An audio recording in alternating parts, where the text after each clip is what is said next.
Good afternoon. I'm Janet Gatewood. I am here with God, Freedom, and Bitcoin with my husband. Hey, good afternoon, everyone. Glad to have you with us. This is Todd Gatewood. We are here today. It's been a busy week, and Trump spoke to President Trump. We need to say President. President Trump spoke to Congress this week. A lot happened, but it's really sunny here in Nashville right now, and we were talking about it just now. Has everyone made their spring break plans to go to the Gulf of America? The Gulf of America, also known as the Gulf of Mexico, but the Panhandle of Florida is going to be a lot sunnier this upcoming vacation season.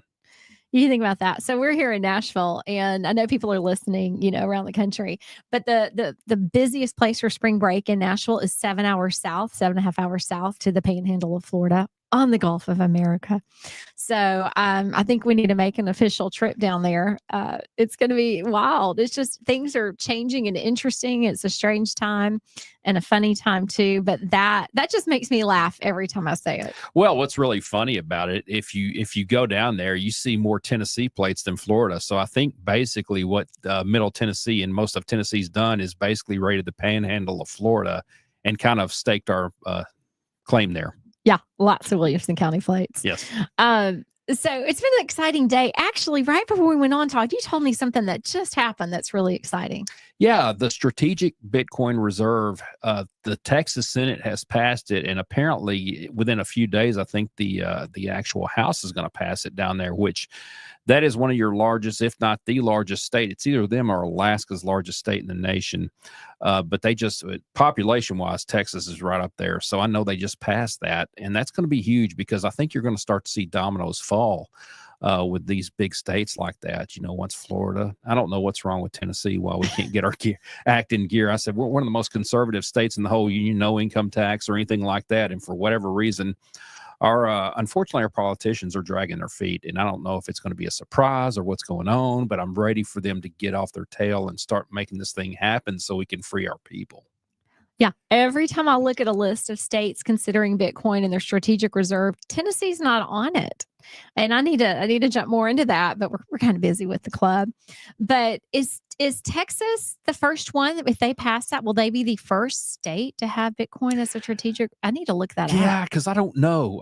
There's so many states that are saying they're going to do it, and it's in committees and stuff, but I don't know if they're the first state. It might be Florida, actually, but I'm not for sure. The chat's open, so if somebody knows more than we do on this subject, which, things are moving fast, so it takes a lot of research to stay on top of it. Feel free to add something in the chat. Okay, Monday night. Now, we were up late because that speech ran long. So President Trump is the longest on record address to Congress, right? Bill Clinton actually held the record, and then I think President Trump went like an hour and a half, and he's still amazing, even at like 76 years old. He's just killing it out there, and I mean, it's like a comedy hour, and you could tell who was the partisans and who were the non-partisans in that group, and you could tell from the left there. Those people, they wouldn't be happy unless the whole country was virtually destroyed. So, and their faces told it all. And then just the actual vitriol coming from those people, it's impalatable. I think that there's someone that tells them what to do. I mean, I do. Yeah. I think they're acting in unison. I saw a clip where there were 3 in a row. It was Nancy Pelosi and Chuck Schumer and somebody else, and they were all reading the exact same script, 3 in a row. So it's interesting. They sat in that audience, the left side, and these women wore pink for women, but they're not for women. They haven't protected our daughters in the bathrooms because they let men go in there. They haven't protected our daughters in sports because they let men compete where women have been injured. They haven't been for women. And so to see them wear pink is kind of, the whole thing was, for me, I was disgusted at it because I kept seeing such a bad, disrespectful behavior. I know they don't like President Trump. We didn't like President Biden. But it was the most disruptive, horrible behavior. This is our Senate, our House. Like, there needs to still be some level of decorum. I'm glad they escorted Congressman Green out, but it was a disgusting behavior. Well, it basically boils down to once the rats get caught, they start acting out. And that's basically what's happened. I mean, they're caught in so much malfeasance, it's not even funny. And they're just acting out totally. And it's really telling when you start seeing that type of behavior, because it tells you, like, oh, our hand's been caught in that cookie jar, we're in trouble. And if we don't start making a distraction, which, folks, if you don't know, that's been going on for decades, whether it's wars or whatever else, any kind of distraction they create, it's because they've been caught in something, or they're trying to prevent being caught in something. Yeah, I mean, it was wild. I mean, look, President Trump stood up there and he said, there's nothing I can do that y'all are going to cheer. Nothing. But even when the 13-year-old boy who had cancer, who they were cheering, and he made a secret, made a Secret Service member. Oh my gosh. They couldn't even cheer that. I don't know if they're threatened life or limb. I don't know who owns them. I don't know what it is, but I do know that I love our country, and anyone that is up there, they should be serving our country. And you have the office, but it's the office. Yes, people come and go. And sometimes we like the person in the office and sometimes we don't, but it's still the office of our president. And it's still our country. And there's still a level of decorum. And that also comes with dress code too. It's just unbelievable. I read a note where some girl was sitting in the back and like sweat, sleeping through the whole thing. Like, why even go? So, but it was most interesting, and he was very funny. He was very entertaining. He started reading that. Do you remember anything on that list of the wasted money that he read? I don't remember it, but I think because my mom was absolutely blown for some of the stuff that they were, sending out all this money for. I was like, you got to be kidding me. And it's just like one thing after the other. And I'm like, if I'm an average, everyday, hardworking American citizen and I'm listening to this, I'm like, you could take each and every American out of debt and totally pay off everything if you just gave that money to them and not waste it on some crap overseas or even, here. It's ridiculous. It is. I really appreciate that we're putting America first, because no one has. I am tired of all of that money going overseas. Yes, there are humanitarian missions, but we need them here in our country. Our people are struggling. I just read that it's the first time in 10 years, or the most people in 10 years that have been behind on their car payments. Unbelievable. And the other thing in that same thing I read was that we have a record share of people, the storyline is, rating their 401ks to cover financial emergencies. I think they're rating them to get Bitcoin, if I had to ask. Well, yeah, absolutely. I mean, the smart thing in that story would be to say people are rating their 401ks to save their life savings and putting it in Bitcoin, because if they leave it in this crap, it's going to be zero. Yeah, I don't think they know why they're taking it out, and they're not going to tell them. Of course but not. When you see the markets and when you understand what Bitcoin is, that Bitcoin is the number one appreciating asset in all time. When people really wake up and see what it is, they'll all be rating their 401ks for Bitcoin. I mean, they may have some ETFs, but honestly. Well, unfortunately, it's going to put a lot of money managers out of business and everything, unless they actually are smart enough to put it on their, do like an ETF, which you're starting to see a little bit of that. They're going to have to get the regulations down for them to get into it. So they're they're on the wrong side of it right now, unfortunately for them. So unless they start offering it, you're going to see a lot of those money managers actually out of a job. Yeah, they're going to have to. And I know the bankers, I mean, they actually are excited that they're going to be able to hold Bitcoin at the bank. I mean, that's going to be a whole nother thing. But we teach about self-custody. Yes. Because right now, like during COVID, they took all the reserves. The banks no longer had to have even 10 or 20% reserves, zero. They took it down. So if the banks are in distress, we've talked about this before, they can do a bail-in. Well, imagine if they're holding your Bitcoin and they do a bail-in. Like, I don't want anyone holding my Bitcoin, because I just don't. We see exchanges shut down. We see exchanges limit. Coinbase will limit how much you can buy and how much you can take off of it. There are limits like that. We love Caleb and Brown here in the club. In fact, let me put this up here. If you are looking for a great place to buy Bitcoin, it's on the bottom of the screen, and it's Caleb and Brown. Just click that link. They're wonderful. They've been in the business over 10 years, and they are a partner of ours here at the club. And they're just a great place. They can The liquidity is great. They can get you a large amount. It's wonderful. So that's Caleb and Brown. But I do see that more and more people are walking in. So we're here at the Bitcoin Ben Crypto Club Nashville. We keep having people walk in, and most of them are over the age of 50, right? Yeah, it's really interesting because you've got people who have, seen so many fluctuations over the years with the economy and finances and everything else. And they're looking at this, and it could be like a moment in time where if they don't get into this, we're going to end up in an economic depression. And that's the scary part about it, guys. I mean, everything seems semi-rosy right now, but I mean, we're not necessarily. Everything's kind of teetering, and you need to really look outside the box. I always go back to, this is like the second coming of the internet, basically, except it's going to be exponentially larger, just for the simple fact you're talking about a change in monetary system. And of course, with roughly every 40 to 50 years, you have a change in currency and stuff. So we're at that point. We're over roughly at 50, a little over 50 years now. So we're supposed to, at this point, have a change in the monetary system, and we're at that point. So this is what this is all the digital assets and stuff. Yeah. And some of what you're talking about is when the Federal Reserve came to be in 1913, the cartel, as we want to call it, there's nothing federal about it. But when they came into being, the dollar has lost 90% of its value. So, I mean, they have not helped us. They've hurt us. And so you have this inflation, but basically it's the dollar losing value. That's why we have inflation. So I'm in real estate, and the housing market is still slow. I've been super busy, but getting them to contract and getting them to close, it's tricky. And I have a beautiful listing south of town. We've dropped the price $100,000 under comps. It's crickets. They're just people, the interest rate's still too high. There's just still a lot going on. And then when the housing market is slow, it hurts everyone, because every time a home sells, I think it's about 49 people get paid.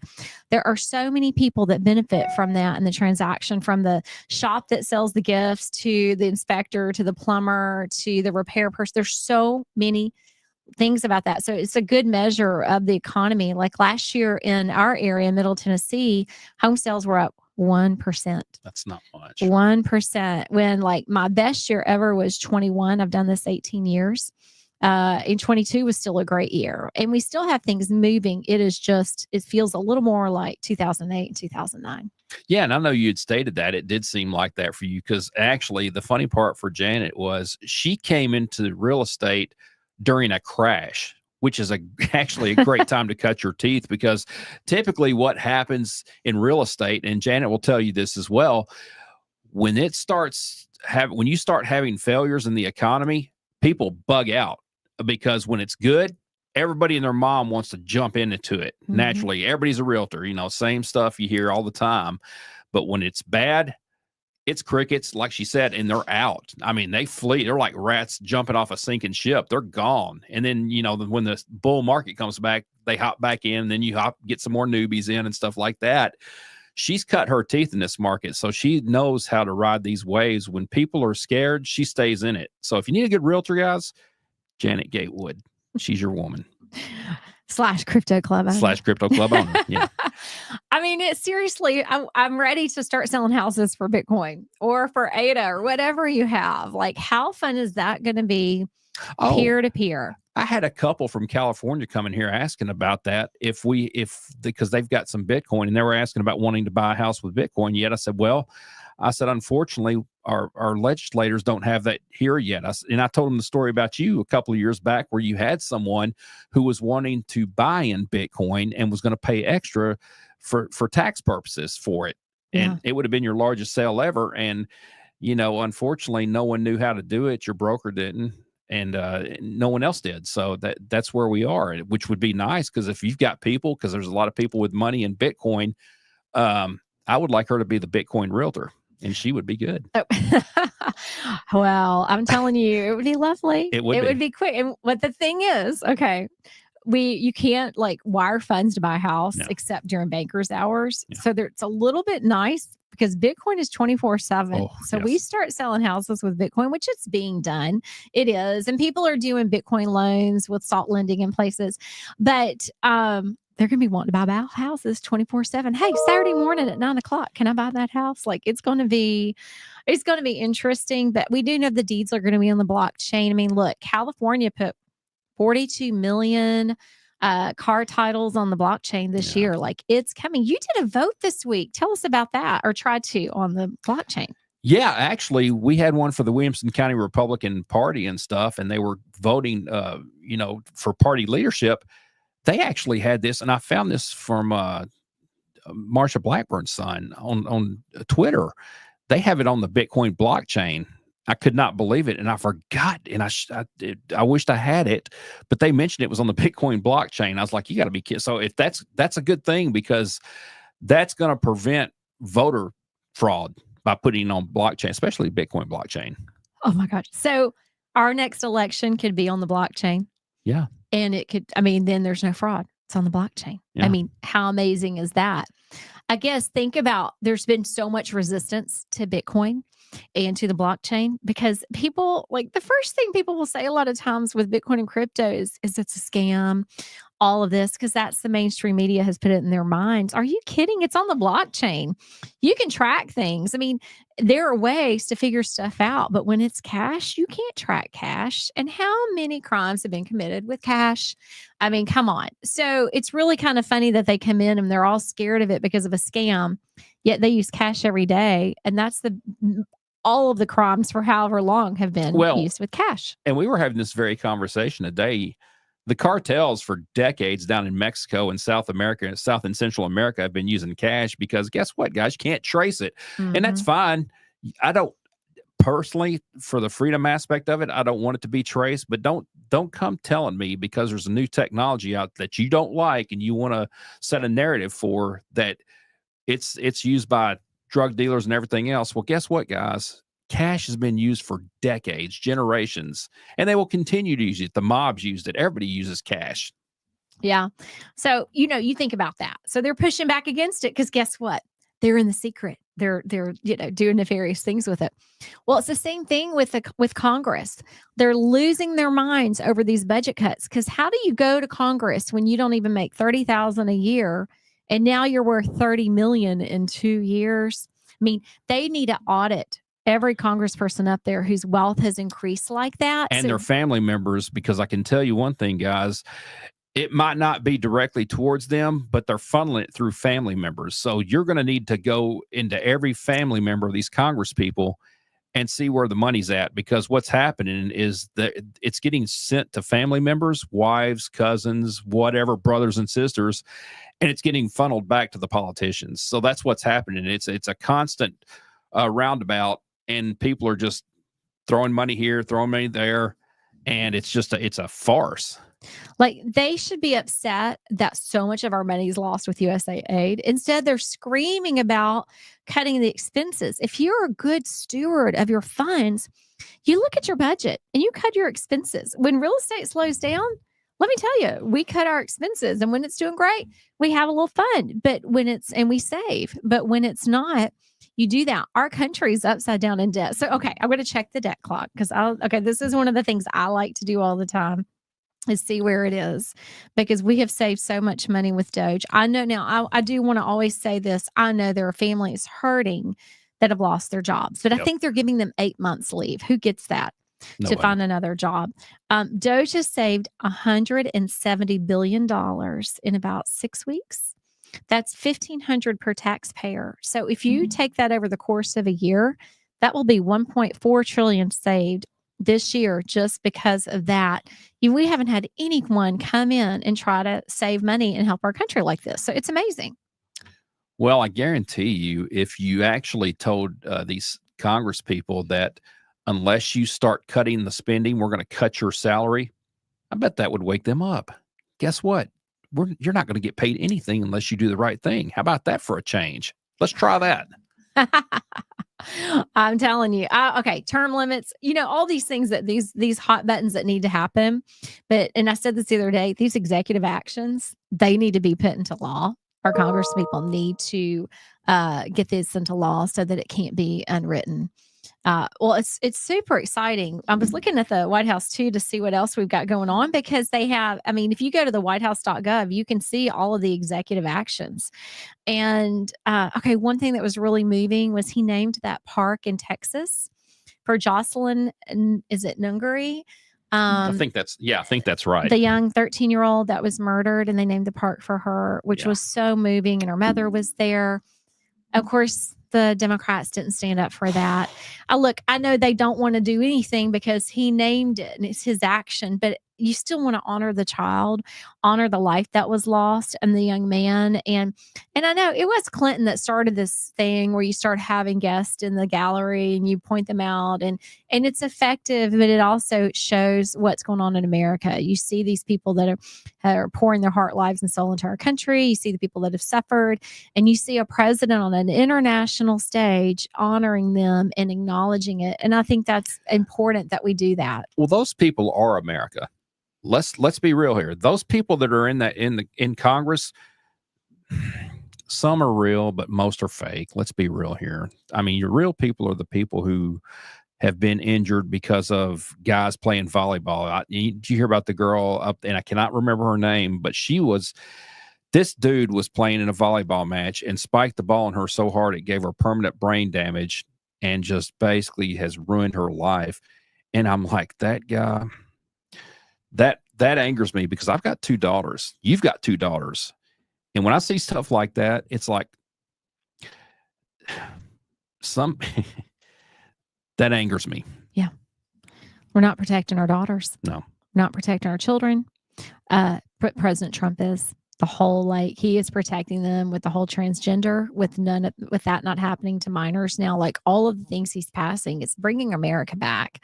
Now, you've got all these people yelling. I watch my feeds, all my liberal people on the feeds, and they're so angry. But, look at what he's doing. He's bringing our country back, our values back. We have been bullied, attacked, censored, made fun of. If you had the American flag, you're awful. Let me tell you, if you're not flying the flag and you're flying the flag of another country, I mean, I know we have freedom of speech, but I'm telling you what, if you're not a citizen, you're flying a flag of another country, to me, that's almost a threat. Well, it is, and I can tell you one thing. Okay, so I know something that the Democrats did support. What? Ukraine. Ukraine. Oh, let's support Ukraine. Makes total sense to me. Not. Oh my gosh. Let me tell you, that him coming over here and threatening President Trump and Vance in the Oval Office, it was a threat.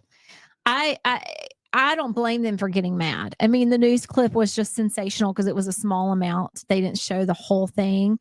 There's so much strategy going on. And then, is this a whole nother distraction to something else happening? I feel like there's constantly some major news story that is really more of a distraction. Well, and it very well could be, but I tell you what, there wouldn't be a long enough rope for that dude to put around his neck and just hang him the way he acted. I mean, that dude is just a joke.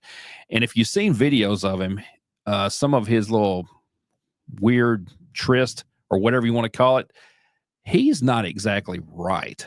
Let's be real here. I don't know how I do know how someone like that can be put in power, because he's a puppet and a patsy, but it's ridiculous. Have you seen, so I do a lot at night while you're asleep, but have you seen the videos of them pulling men off the streets in the Ukraine, 60-year-old men, any man on the street? There was a boy or guy walking his dog in a van, and this was in the Ukraine. They took him off the street to put him into duty.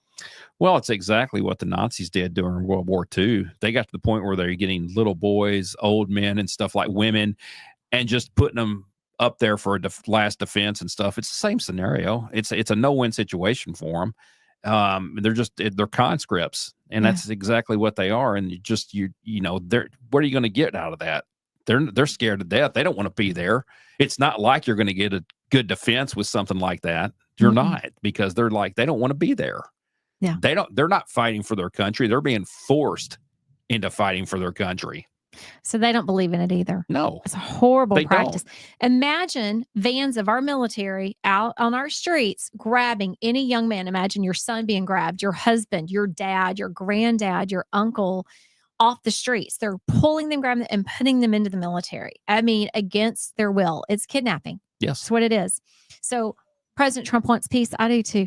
I hate seeing those kinds of videos. Like, I'm grateful to know what's going on, but we need peace. We need to move forward. We need productivity. We need our country back. We do need these companies with the tariffs, which people are fussing about. But let me tell you, if you looked at the tariffs that Canada has put on goods and services, they're in the 200% and 300% tariffs. It's unbelievable. Oh, we've been on the wrong side of this for a long time, folks. And that's what you need to understand is the United States has been fleeced by the world. We are like the piggy bank to the world. We're also the defenders of the world. And what are we getting? What are we getting? We're getting in senseless wars. You got people at the top who are making all sorts of bank off this crap, literally at your expense and at our kids' expense. They're bringing soldiers back here into this country who are broken mentally, physically, all the above, can't get jobs, can't even be taken care of by the VA, which is a total joke. They don't get the health care they need. They don't get anything. So we're basically destroying generations of young men and women who are going off these senseless wars that are accomplishing absolutely nothing. And it's the greatest travesty ever, literally. And it's also a travesty to the whole world too, because let me tell you something. We are a lot closer with one another than we realize. And, the people of this world, they don't want to be in wars. It accomplishes absolutely nothing to be in wars. It accomplishes absolutely nothing for us to be off trying to be the policeman of the world. It never has. And I love my country more than anything, and I would fight for it if called upon. But I tell you what, it's not right to ask people to fight for a country that's sending them off to something that's not winnable. Yeah. I will say, being here and being a storefront, the clubs, the Bitcoin and crypto clubs, we're seeing the heart of America every day. Yes. It's really neat. We will have couples walk in. We will have a husband, a wife. We will have young people. We have every age walking in, every race, every nationality. And they're all looking for the same thing. They're all trying to get ahead. They're trying to help their families. And the spirit of the people is amazing. Like, they walk in and they'll look completely different than us. And it's like we've known them our whole lives. There's such a warmth and a joy. So our country's amazing. And while the media has us thinking we're all terrible and has people fighting, majority of the people are wonderful. They want to just help their family, help their community. So Todd, when I'm listening to you talk about these things and they're hard to hear, I think, what can we do? So people listen, like, what can we do to make a difference? We're doing it. First of all, you and I are out here putting ourselves out publicly to go, this isn't right. But what do? You get involved with your community. You vote. So you tried to go vote in a Republican caucus this week, which you've never done because there's some kind of subgroup, because I think Republicans and Democrats, there are a lot of things that are similar. I want people to vote for what they believe in, not because of what a group maybe tells them I think for our country. But because you had missed a couple of primaries, you were not able to vote. I was one election short of being able to vote in this thing. And I had a personal friend of mine that was running and I wanted to vote for her and I could not. And I've been a Republican. I've actually been a conservative. I don't even call it Republican, but I've been a conservative since I've been 18 years old. And I didn't meet their criteria to vote, which to me is voter suppression. But that's neither here or there. It is what it is now. But it's just like, good grief. I'm a citizen of this state. And they've got people on that other side that was running that was from California and this, that, and the other, which I've got a problem with anyway. Because you're telling me as a citizen of this state for 53 years, I don't have a right to vote. That's a problem. It was a Republican caucus, though, right?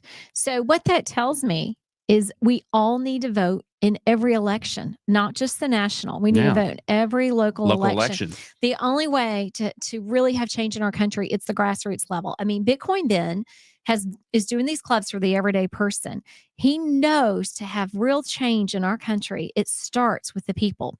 It starts with everyone on the ground, and it starts with a grassroots effort. Also making the people wealthy, like stacks and sats. We know what's coming with Bitcoin, like the everyday person. And I'm going to put this up here right now because this is another thing we just love to share. And it is called the Fold Card. So it's on the screen right now, I think. Hang on. And that's a good way, guys. So look, if you're a newbie in this space and you're kind of like, well, I don't know if I want to do this or not. get you a fold card. It's a rewards card. It doesn't get you miles or air miles or anything like that. But what it does help you to do, it helps to get you into Bitcoin. It allows you to stack sats, which are basically an increment of, like, if you're talking about change, like quarters, nickels, dimes, sats are change. So this allows you to be able to do that without really any, hard work whatsoever. And it allows you to say you're starting with Bitcoin in an easy way. You're just basically, it's an ACH. They're also coming out with a credit card. So you can do that. You can either do your check card, or you can do a credit card that's coming in the future. Yeah. So if things are tough right now at home, if you do pay with the fold card, then you can at least stack Bitcoin on the side and just don't touch it. Just let it grow. Like, I think I had used it lightly for like 3 years, and I've made over $4,000 in Bitcoin on it. So, it's a great resource so you can stack it, because if you just leave it alone and let it grow, because in 21 years, they're predicting Bitcoin minimum will be worth 13 million a coin. So if you think it's too late to buy Bitcoin, it's not. And there's another thing, our clubs are doing this right now. Todd and I just came out, so we have to learn about this. And I'm just going to give the number on here to call. But you can join our club. Our clubs, you can, they have Bitcoin loans now. So you can do a Bitcoin loan through the club and get some of that. But you also can buy Bitcoin non-KYC through the clubs. So if you're looking for a way to buy Bitcoin, call this number, 941-413-6920. And we are going to have someone on that can actually explain this. I feel like I just stumbled over all of that, but Ben's rolling out programs pretty fast to help people. And this is a great one. Again, that number is 941-413-6920. The reason we talk about this is we want our country to get better. We want it to be great again. We want money to be great again. And that starts at the grassroots level. That starts with being involved with your community, starts with you having the resources to affect change. But if you're so busy working 2 jobs, long hours, you don't have time to go to a meeting and listen to a politician. You don't have time to go and vote against that. You're so busy providing for your family, you don't have time. And that's what we want to do, is teach people and empower them to have that change. We want everything to be better for everybody. Well, we totally do, because this is not just about us. It's about future generations. And if we're not doing it, who is? And if you're relying on people to do it for you, you need to reevaluate what you're thinking here, because there is no going back. There's no second chances. It's like, if we don't take the bull by the horns and ride this bull, someone's going to ride it for us, and it could be in the wrong direction. And when you really need to think about that, when you're saying, well, I just don't want to get involved or anything. I don't care if you just go to a board meeting, a school board meeting, or anything. Just participate in your community, get to know people, and affect change that's going to be good for society, good for our kids, good for our families, churches, everything else. Churches are going to be involved and need to be involved in all this too, because we need to be led by God, for one, and we just need to really to have an opportunity to save this country and honor God in that way. We need to be willing to fight for Him to make this happen. Yeah. Friday. And it's wonderful. Like, President Trump has also tried to stop Christian persecution. Yep. There's been so much persecution. So yeah, God, freedom, and Bitcoin. God, freedom, and Bitcoin. They all work together. And it's encouraging. It gives you hope. We have hope in the Lord. We have hope in our country. And we now have financial hope. We have something that we can hold that the bank can't take from us. That is the best appreciating asset ever. Steve described it like fire, like the wheel, like it's that big of a deal. Bitcoin is that big of a deal. So if you're listening and you still there's so much you don't know, first of all, you can join one of our clubs. Our website's Bitcoin Ben Crypto Club Nashville.com, but we have clubs outside of Boston, in Leominster. We have one in Sarasota. We are about to open one in St. Louis, Dallas, Las Vegas. We've got more coming in Scottsdale, Wisconsin, Palm Springs. But you don't have to live near a club. Like, we did a class today, and I think we had people that came in physically, but it was through Zoom, and we launched it out of Sarasota, and we had a room full of club members, but we also had people across the country listening and asking questions. So it's that one-on-one help that makes a difference. But I also think the books. So we talk about these books. So on Audible, we talk about, what's the one you're working on right now, Todd? The Creature from Jekyll Island. Yeah. If you want to learn about the monetary system and how the Federal Reserve was created, listen to that one or read that one. Your mind will be blown, and you're going to realize we've been in a debt slave system since 1913. And that's a rabbit hole that you need to go down, because if you don't understand what fiat currency is, why it was created, and what the solution is to it, which is Bitcoin, you really need to get a grasp on what's being done to you and your families. Yeah. So in our class today, Steve said, look, if I printed $1, I'd be arrested. We can't print money. No. But they print it all day long. They don't get arrested. It's like a two-tiered it's a two-tier system. The another book is the Bitcoin Standard. Another one is the Fiat Standard. So they're about to come out with the Gold Standard, but the Gold Standard is actually fictional. And it's about what would happen if we had stayed on the Gold Standard. They're all by Safadina Moose. And so these books are amazing. So listen to them on Audible if you're busy. Do some self-education. We say do your 1,000 hours, do your 100 hours, learn, be curious. Yeah. There's a reason there's this movement, and don't be afraid of it. Come by the clubs. Our numbers, and this number will get you to any club, 562-526-0813. And what's our address here? We are at 1619 Galleria Boulevard here in Brentwood, Tennessee, 37027, I think. Yeah. And subscribe, and share. Always do that, guys, because the more you do that, the more we can do this and give you hopefully some useful information that will benefit you and your families. Yeah. So we are anxiously anticipating the results of the crypto summit tomorrow. So if you were thinking about buying Bitcoin, grab your fold card and get some, or call Caleb and Brown. The price is, let's see what this price is right now. I'm going to CoinGecko, which we like to go to. And Bitcoin is 90,216 right now. Still on sale, guys. And a year ago, it was around $62,000. So that's amazing in a year. But we hit 108,000 in December. But Todd, what do you think it'll go to after the crypto summit? Hard to say. I don't really get into price predictions. It's just so monotonous. and the only reason why is everybody does this stuff all the time to get reactions on Twitter and stuff. I just get tired of it. I don't even give predictions, because I'm just riding this puppy. I am. And I always ask you, because I do. Love it. I'm like, I know you do. What's it going to be? What's it going to be? I don't know. It really depends on what they say tomorrow. I've been seeing that it'll shoot up to 140. I don't think that'll happen tomorrow. But if they announce purely a Bitcoin in the strategic reserve, it's going to be the most interesting thing. The other thing they may announce is no taxes on cryptos. That would be huge. Or Bitcoin. And that could have two different reactions. It could have a bear market reaction where people all of a sudden they wouldn't start selling until that law went into place. But that could create a bear market where people are selling for profit. But it could create a bull market where they buy this. And I think at first it would create a bull market, because I think they're going to buy it and hold it. And then the minute they can sell it and make some money. But we say don't sell your Bitcoin. So it's going to be an interesting day. I know we need to wrap up. Yeah, it's going to be an interesting day, interesting week, interesting year. And it already has been, just in the, we're going to the third month, and it's already crazy, wild, and fun. And also scary and everything else, all the above. But no, I'm thankful to be here at the Bitcoin Ben Crypto Club. Thankful for Ben. Thankful for what he's building.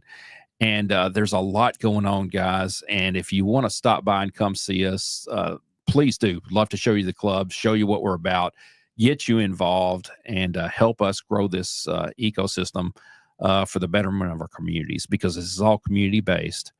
And we're here to help. And we're here to protect you guys and people who are not sure what to do from scams, because scams are going to be prevalent as we move forward with all this, and especially as the price of Bitcoin and other crypto assets go up. Yeah. Remember, don't click links in your emails, and don't give out your seed phrases. And if anyone calls you for them, it's a scam. No one legitimately will ask you for your seed phrases. Shout out to Laurie and Adam. I see y'all are online watching us from Colorado. Garcias. Yay. Well, we're going to wrap it up, because you've got. I gotta go. I've got a chamber event. So Here we go again. What are you doing? I'm actually going to go to an informational thing for what they call Leadership Brentwood. So it's an 8-month project. I'm just curious, and I might be interested in getting something else so I can stay busy, just like my wife, Janet, who is busy with real estate and running this club. So I need to step up and start putting more on my plate too.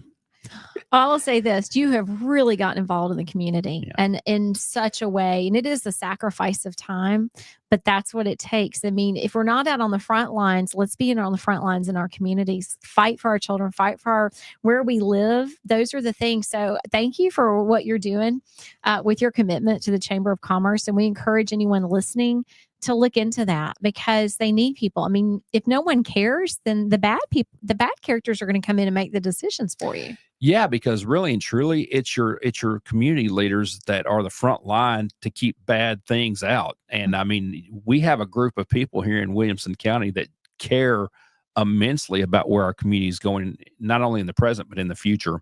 And that's really what we're here about, is to grow business, have fellowship with our community members, and do what's best for our families. Yeah. That's a great note to end on. Yeah.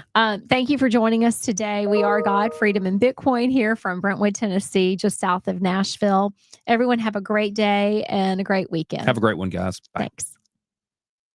Thanks.